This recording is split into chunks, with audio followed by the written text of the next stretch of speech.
నమస్తే, welcome to VS9 bulletin. ముందుగా headlines. Kakinada port Stella L ship లో బియ్యం శాంపిల్స్ సేకరించిన మల్టీ డిసిప్లినరీ కమిటీ. షిప్ లో 640 మెట్రిక్ టన్నుల రేషన్ రైస్ ఉన్నట్లుగా గుర్తింపు. కాంగ్రెస్ సర్కార్లో లంచాలు, కమిషన్లకు తావులేదు. మాజీ ఎమ్మెల్యే కిచ్చెన్నగారి లక్ష్మారెడ్డి. మాటకు కట్టుబడి కూటమి ప్రభుత్వం పనిచేస్తోంది. రాష్ట్ర పౌర సరఫరాల శాఖ మంత్రి నాదెండ్ల మనోహర్. కాకినాడ పోర్టులో 3 గంటలుగా స్టెల్లా ఎల్ షిప్ లో శాంపిల్స్ సేకరిస్తున్నారు. మల్టీ డిసిప్లినరీ కమిటీ 52,000 మెట్రిక్ టన్నుల కెపాసిటీ గల షిప్ లో 38,000 మెట్రిక్ టన్నుల రైస్ లోడ్ అయినట్లు గుర్తించారు. షిప్ లో 640 మెట్రిక్ టన్నుల రేషన్ రైస్ ఉన్నట్లు కనుగొన్నారు. ప్రతి బస్తాను పరిశీలిస్తున్న అధికారులు అసలు రైస్ ఎవరి పేరుతో బుక్ అయింది, ఎక్కడికి వెళ్తుంది అని బిల్లులు సేకరిస్తున్నారు కమిటీ సభ్యులు.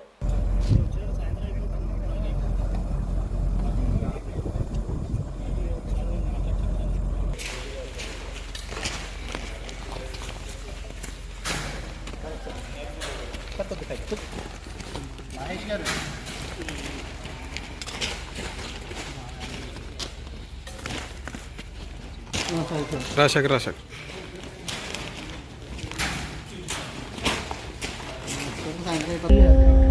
this one?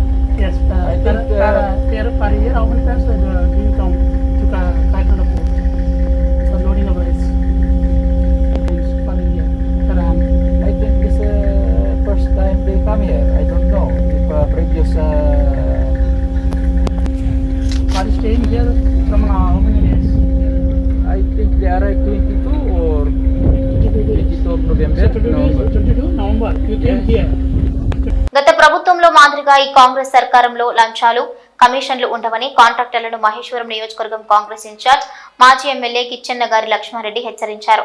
ఇవాళ మహేశ్వరం మండలం కల్వకోల్ నుంచి అమీర్పేట వరకు రోడ్డు విస్తరణ, కల్వర్టుల నిర్మాణాలను కాంగ్రెస్ ప్రజాప్రతినిధులతో కలిసి పరిశీలించారు. ఈ సందర్భంగా కేఎల్ఆర్ మాట్లాడుతూ నాణ్యమైన మెటీరియల్ వాడి రోడ్డు, కల్వర్ట్లు నిర్మించాలని, దశాబ్దాల పాటు మన్నిక ఉండేలా చర్యలు తీసుకోవాలని కోరారు.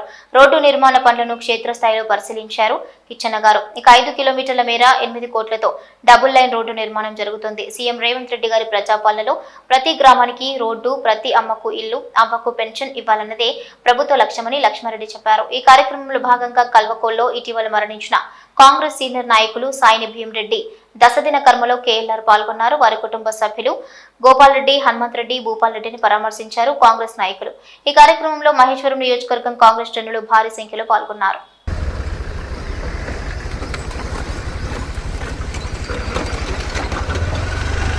ఉమ్మడి తూర్పు, పశ్చిమ గోదావరి జిల్లాల ఉపాధ్యాయ ఎమ్మెల్సీ ఎన్నికలకు సంబంధించి గురువారం ఉదయం 8 గంటల నుంచి ప్రశాంతంగా జరిగింది.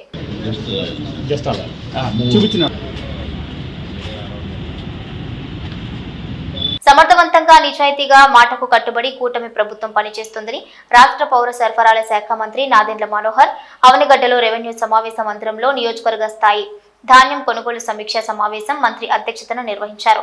మంత్రి నాదెండ్ల మనోహర్ మాట్లాడుతూ రాష్ట్రంలో ఇప్పటికే 9,91,000 మెట్రిక్ టన్నుల ధాన్యం కొనుగోలు చేసి రైతులకు 2,283 కోట్ల నగదు చెల్లించామన్నారు. ఇందులో 2,067 కోట్ల సొమ్మును ధాన్యం విక్రయించిన రైతులకు 24 గంటల్లోనే చెల్లించినట్లుగా తెలిపారు. తుఫాను నేపథ్యంలో 40 రోజుల పాటు జరగాల్సిన ధాన్యం కొనుగోలు ప్రక్రియ కేవలం 3 రోజుల్లో హడావిడిగా జరుగుతున్న నేపథ్యంలో ఎదురైన సమస్యలను సమర్థవంతంగా పరిష్కరిస్తున్నామన్నారు. ఒకే రోజులో మీకు పేమెంట్ ఇస్తాం. దళాన్ని ప్రోత్సహించబాకండి, ప్రభుత్వానికి ఇవ్వండి.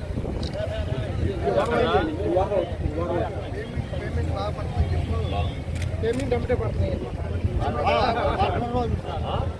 రోజులు పడింది పేమెంట్ మీకు? అంగడి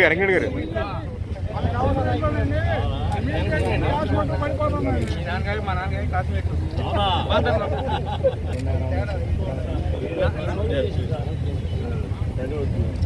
ఎంత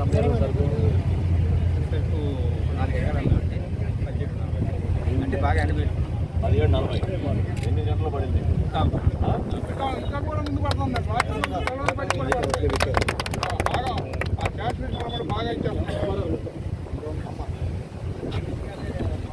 పిఠాపురం డిప్యూటీ సీఎం పవన్ కళ్యాణ్ నియోజకవర్గం పిఠాపురంలో గతంలో ఫ్లెక్సీలు రగడ చోటు చేసుకుంటే ఇప్పుడు పోస్టుల రగడ చెలరేగింది. పిఠాపురం అన్నా క్యాంటీన్ సమీపంలో పుష్ప 2 సినిమా పోస్టర్లు చించేశారు. పోస్టర్లపై అల్లు అర్జున్ ముఖాన్ని గుర్తు తెలియని వ్యక్తులు చించేశారు. వెంకటేశ్వర అన్నపూర్ణ థియేటర్లలో పుష్ప 2 సినిమా విడుదల కానున్న సమయంలో ఈ ఘటన జరగడంతో బన్నీ అభిమానులు ఆవేదనలో ఉండిపోయారు.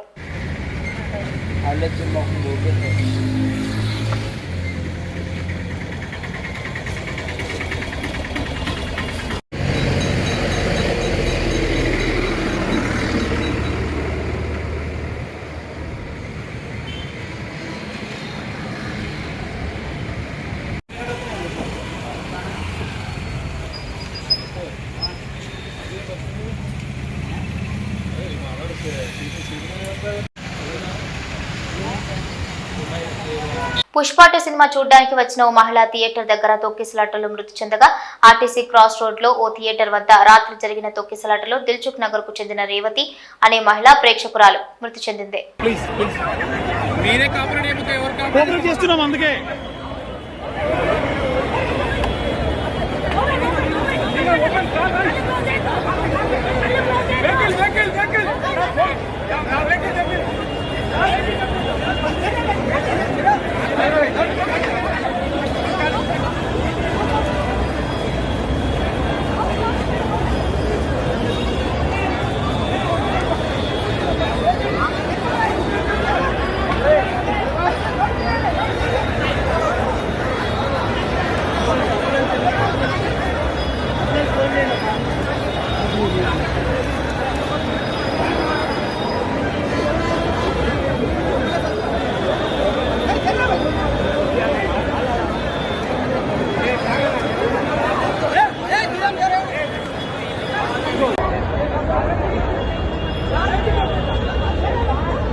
ఆంధ్ర రాష్ట్రంలో అవినీతి జరిగిందని అదాని అనే ఇండస్ట్రియలిస్ట్ పై యునైటెడ్ స్టేట్స్ సెక్యూరిటీస్ కేసులు పెట్టడం జరిగిందని, వీళ్ల పేర్లు ఛార్జ్ షీట్స్ లో పెట్టారని అదాని ఇండస్ట్రియలిస్ట్ మరియు అప్పటి ముఖ్యమంత్రి వైఎస్ జగన్ కు 1750 కోట్ల రూపాయలు ఇచ్చేట్టుగా మాట్లాడుకున్నట్లుగా తెలుస్తోందని, ఇంత అవినీతి జరిగితే ఎందుకు మన ప్రభుత్వ సంస్థలు విచారణ చేయటం లేదంటూ ప్రశ్నించారు వైఎస్ షర్మిల.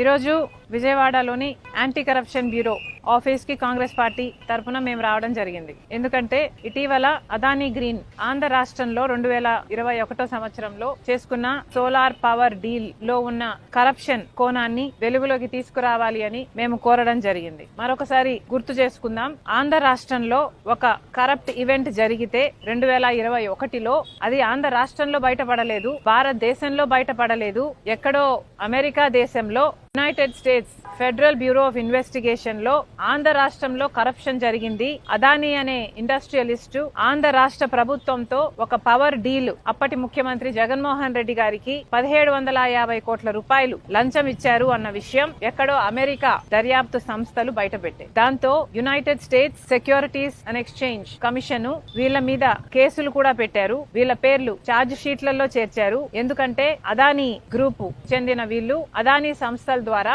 అమెరికాలో కూడా ఇన్వెస్ట్మెంట్స్ రేస్ చేయాలనుకున్నారు. కాబట్టి వాళ్ళు ఇండైట్మెంట్ అంటే ఛార్జ్ షీట్ లో పెట్టిన దాని ప్రకారము అదానీ అన్న ఇండస్ట్రియలిస్ట్ ఆగస్ట్ 2021లో అప్పటి ముఖ్యమంత్రి జగన్మోహన్ రెడ్డి గారిని కలిశారని, power deal solar power deal Andhra రాష్ట్రం 7000 మెగావాట్లు కొనేటట్టుగా అదానీ కంపెనీకి లాభం చేకూరేట్టుగా డీలు మాట్లాడుకునే విషయమై వీళ్ళిద్దరి మధ్య ఒప్పందం జరిగిందని, ఒప్పందం ప్రకారం 1750 కోట్ల రూపాయలు అప్పటి ముఖ్యమంత్రి జగన్మోహన్ రెడ్డి గారికి ఇచ్చేటట్టుగా మాట్లాడుకున్నారని పలు రకాల సాక్ష్యాలు, అంటే ఒక సాక్ష్యం కాదు, డిఫరెంట్ ఎవిడెన్సెస్ తో ప్రూఫ్స్ తో వాళ్ళు ఛార్జ్ షీట్లు పెట్టడం జరిగింది. వాళ్ళు ట్రయల్ కూడా అమెరికాలో మొదలు పెట్టబోతున్నారు. మరి ఇంత అవినీతి మన రాష్ట్రంలో 2021లోనే జరిగితే మరి ఇంత అవినీతి మన రాష్ట్రమో మన దేశమో ఎందుకు బయట పెట్టలేదు? మన దేశంలో దర్యాప్తు సంస్థలు లేవా?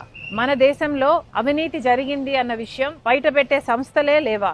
ఆ రోజుల్లోనే 2021లోనే ఇప్పుడు అధికారంలో ఉన్న టీడీపీ పార్టీకి చెందిన ఇప్పటి మంత్రి పయావుల్ కేశవ్ గారు ఈ సోలార్ పవర్ డీల్ లో అన్యాయం జరుగుతుంది అని హైకోర్టులో పిటిషన్ కూడా వేశారు. అదానీ మధ్య జగన్మోహన్ రెడ్డి గారి మధ్య ఆంధ్ర రాష్ట్రం తరపున సెకీతో చేసుకున్న డీలులో పెద్ద కుంభకోణమే ఉంది, ఈ భారం మొత్తం ఆంధ్ర రాష్ట్ర ప్రజల మీద పడబోతుంది అని ఇది పయావుల్ కేశవ్ గారు హైకోర్టులో వేసిన కేసుకు సంబంధించిన పేపర్. అంటే దీని అర్థం టీడీపీ పార్టీకి 2021లోనే తెలుసు అవినీతి జరిగింది అని. 2021లోనే టీడీపీ పార్టీ చేసుకోవాల్సిన ఇన్వెస్టిగేషన్ చేసుకున్నారు. వాళ్ళ ఇన్వెస్టిగేషన్ లో తేలిన దాని ప్రకారం 1300 పేజీలతో కూడిన ఈ పిటిషన్ ని పయావుల్ కేశవ్ గారు ఆ రోజే వేయటం జరిగింది. ఇదే డీల్ మీద అదానీ అనేవాడు అదానీ గ్రీన్ సోలార్ పవర్ అమ్మటానికని ఆంధ్ర రాష్ట్ర ముఖ్యమంత్రి జగన్మోహన్ రెడ్డి గారితో చేసుకున్న డీల్ అని, ఇది కుంభకోణం అని ఆ రోజే పయావుల్ కేశవ్ గారు కేసు వేయటం జరిగింది. మరి చంద్రబాబు గారికి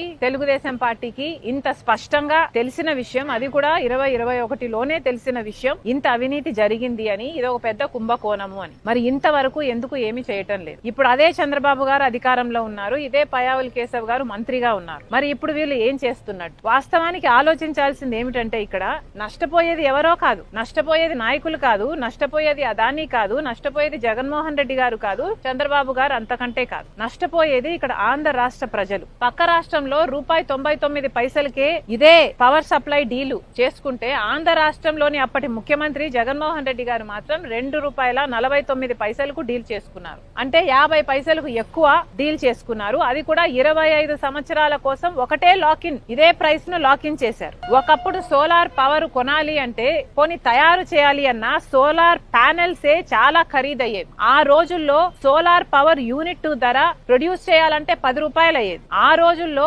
₹10కో ₹11కో రాష్ట్రాలు కొనుక్కునేవాళ్ళు. కానీ ఆ ధరలు తగ్గి క్రమంగా తగ్గుతూ వస్తే ఆఖరికి ఇప్పుడు ₹1.99 వరకు తగ్గితే పక్క రాష్ట్రాలు ఆ రేటుకు డీల్ కుదుర్చుకుంటే ఆంధ్ర రాష్ట్రంలో మాత్రం అప్పుడు జగన్మోహన్ రెడ్డి గారు ₹2.49 డీల్ కుదుర్చుకున్నారు. ఇదే ప్రైస్ 25 సంవత్సరాలు ఉంటుంది అన్న గ్యారంటీ ఎక్కడా లేదు. క్రమంగా ప్రైసులు తగ్గే కొద్దీ ఇంకొక 5 సంవత్సరాలకు ఈ ₹2.49 కాస్త కూడా 50 పైసలకే దొరకచ్చు బయట. అయినా కూడా ఈ భారము ఆంధ్ర రాష్ట్ర ప్రజల మీద తగ్గబోదు. ఎందుకంటే 25 సంవత్సరాల కోసమని ఆంధ్ర రాష్ట్ర ప్రభుత్వము జగన్మోహన్ రెడ్డి గారు ముఖ్యమంత్రిగా ఉన్న పీరియడ్ లో ₹2.49 మేము పవర్ కొంటాము 25 సంవత్సరాలు అని సైన్ చేసుకోవడం జరిగింది. దీని సారాంశం ఏమిటి అంటే 25 సంవత్సరాల వరకు ఈ భారం మొత్తం ఆంధ్ర రాష్ట్ర ప్రజల నెత్తిన పడబోతుంది. పర్వాలేదా? జగన్మోహన్ రెడ్డి గారు ముఖ్యమంత్రిగా వద్దు అని కదా చంద్రబాబు గారికి జనాలు ఓట్లేశారు, గెలిపించారు. మరి అలాంటప్పుడు ఆ ప్రజల పక్షాన నిలబడాల్సిన అవసరం ఇప్పుడు చంద్రబాబు గారికి లేదా?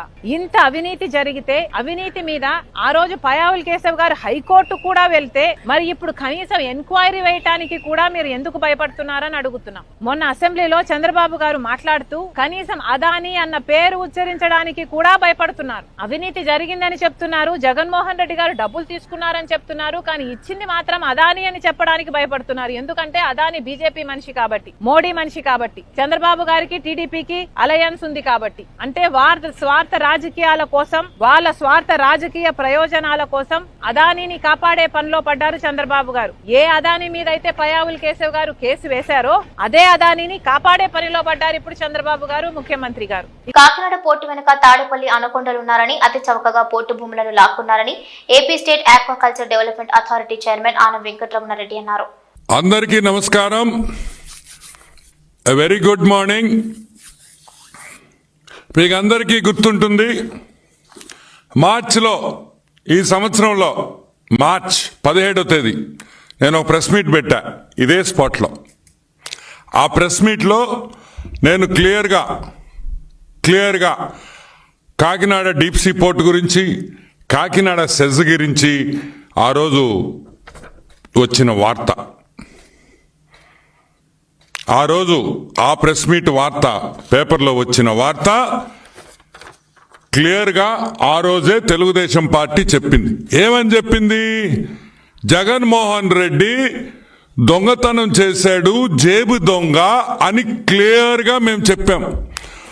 పారిశ్రామికవేత్తలు ఆంధ్ర రాష్ట్రంలో ఎక్కడైనా సరే డబ్బు సంపాదించే కంపెనీలన్నీ జగన్మోహన్ రెడ్డికి వాటా కావాలని, ఆ కంపెనీలు జగన్మోహన్ రెడ్డి ఖాతాలోకి వెళ్ళాలని ఆ రోజే మేము చెప్పాం. కానీ మా మాట ఎవ్వరూ నమ్మల. కానీ ఈరోజు ఛార్జ్ షీట్ ఫైల్ అయింది. ఈరోజు ఏకంగా సిఐడి ఛార్జ్ షీట్ పెట్టింది.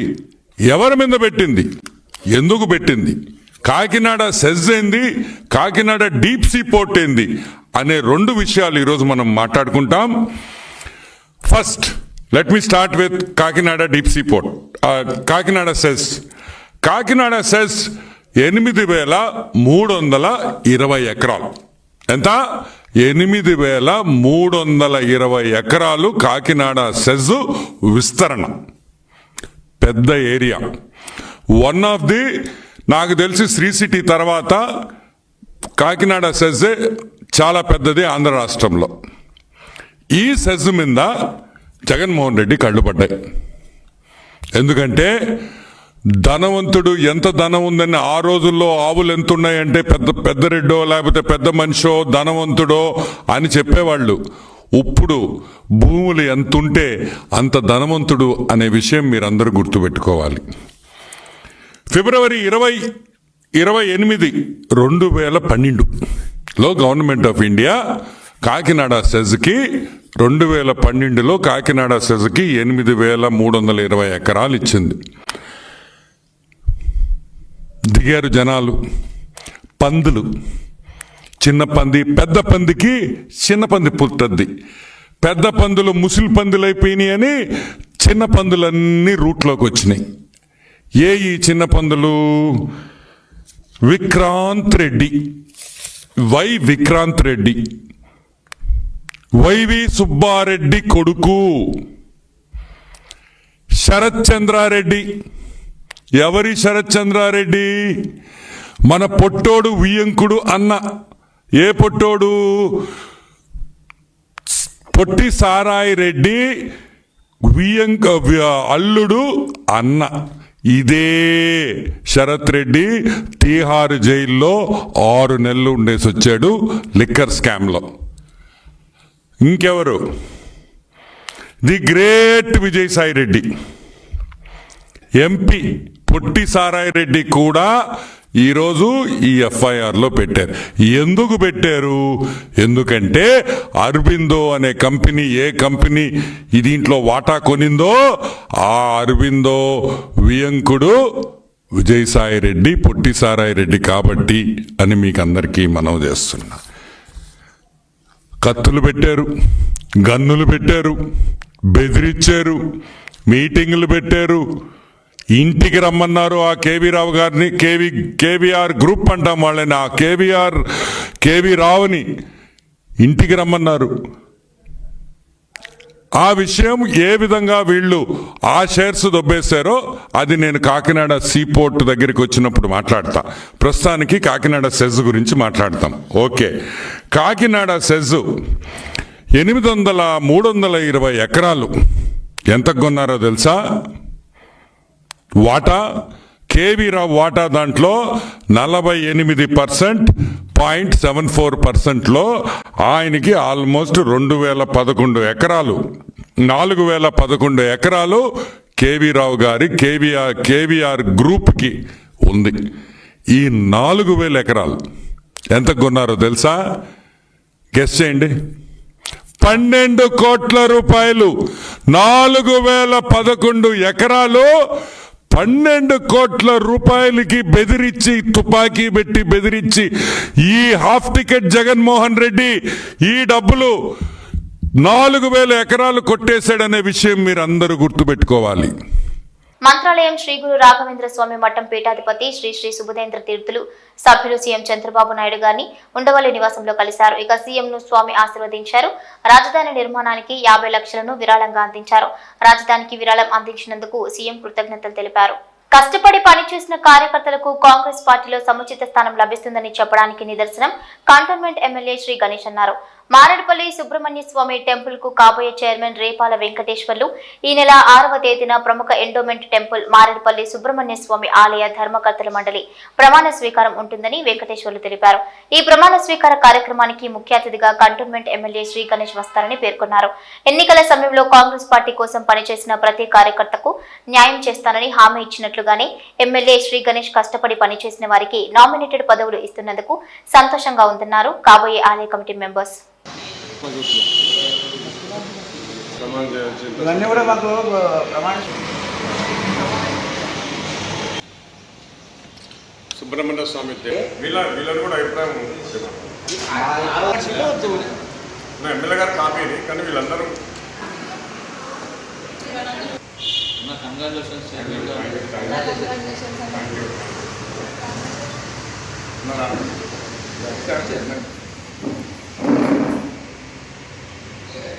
అందరికీ నమస్కారం చెప్తుంది రేపాల వెంకటేశ్వర్లు.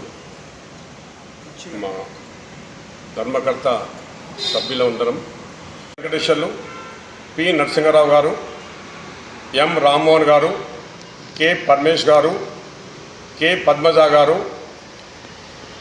పి బాలరాజు గారు, పి శ్రీనివాస్ గారు, అలాగనే X official member T Rajeshwar Sharma గారు. వీళ్ళు మీ అందరం ట్రస్ట్ బోర్డ్ మెంబర్స్ని. అలాగనే ప్రమాణ స్వీకారము పాలక మండలి 6వ తారీఖు రోజున మా ఎమ్మెల్యే గణేష్ అన్న గారు ముఖ్య అతిథిగా వచ్చి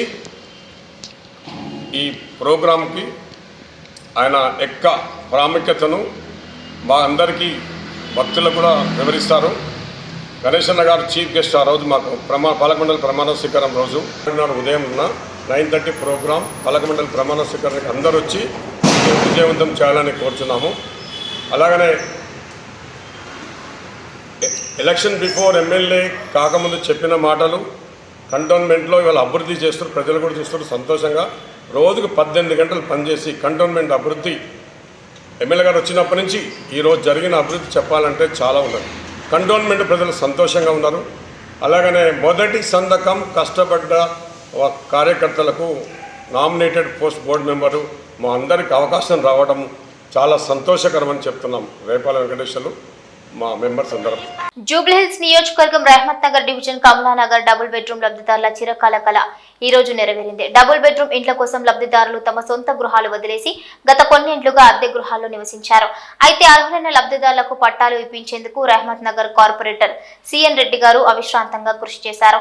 ఈ రోజు హైదరాబాద్ కలెక్టరేట్ లో జిల్లా కలెక్టర్ అనుదీప్ దూర్శెట్టి ఆధ్వర్యంలో రాష్ట్ర రెవెన్యూ హౌసింగ్ శాఖ మంత్రి శ్రీ పొంగులటి శ్రీనివాస్ రెడ్డి గారు, ఇన్ఛార్జ్ మంత్రి పొన్నం ప్రభాకర్ గారు, మేయర్ గద్వాల విజయలక్ష్మి గారు, కార్పొరేటర్ సిఎన్ రెడ్డి గారితో కలిసి 44 మంది లబ్ధిదారులకు పట్టాలు పంపిణీ చేశారు. ఈ కార్యక్రమంలో సికింద్రాబాద్ ఆర్డీఓ దశరథ్ సింగ్ రాథోడ్, ఖైరతాబాద్ ఎంఆర్ఓ నయీముద్దీన్ పాల్గొన్నారు. ఈ సందర్భంగా కమలానగర్ డబుల్ బెడ్రూమ్ లబ్ధిదారులు కార్పొరేటర్ సిఎన్ రెడ్డి గారిని శాల్వా కప్పి సన్మానం చేసి కృతజ్ఞతలు తెలిపారు.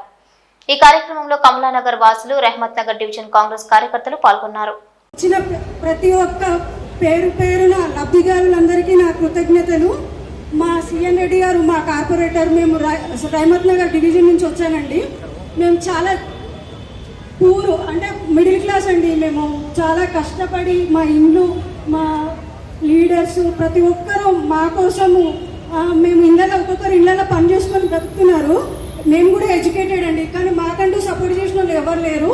మా తరఫున మా బస్తీ వాసులు చాలామంది మాకు కొన్ని సర్టిఫికెట్స్ లేవు, ప్రూఫ్స్ లేవు, అవి లేవు ఇవి లేవు అని టీఆర్ఎస్ గవర్నమెంట్ తరఫున మమ్మల్ని చాలా పోస్ట్ పోన్ చేసి కొందరికి ఇచ్చి కొందరికి ఇవ్వకుండా నిలిపివేశారు. ఇప్పుడు కాంగ్రెస్ ప్రభుత్వం తరఫున మాకు ప్రతి ఒక్కటి కలెక్టర్ సార్ కూడా ఫస్ట్ ఆఫ్ ఆల్ చాలా థ్యాంక్ యూ సార్. ఎందుకంటే కలెక్టర్ సార్ మేము ప్రజావానికి ఒక్కటేసారి అటెండ్ అయినాము. మా 10 సంవత్సరాల కృతజ్ఞత ఒకటే రోజు తీర్చారు సార్. Thank you sir. మీరు ఎక్కడున్నా క్షేమంగా ఉండాలి సార్. మా అందరి తరఫున మీ అందరికీ, మా బస్తీవాసులకు ఫస్ట్ ఆఫ్ ఆల్, ఎందుకంటే మాకు ప్రూఫ్స్ లేకున్నా వాళ్ళే ముందు వచ్చి మాకు ఇక్కడి వరకు ఈ స్టేజ్కి పర్మిషన్ ఇచ్చింది అంటే మా వాళ్ళు. Thank you sir. Thank you అండి. థ్యాంక్ యూ ప్రతి ఒక్కరికి. నేనేమైనా తప్పు మాట్లాడి ఉంటే క్షమించండి. Thank you sir. ఇవి బులెటిన్ అప్డేట్స్.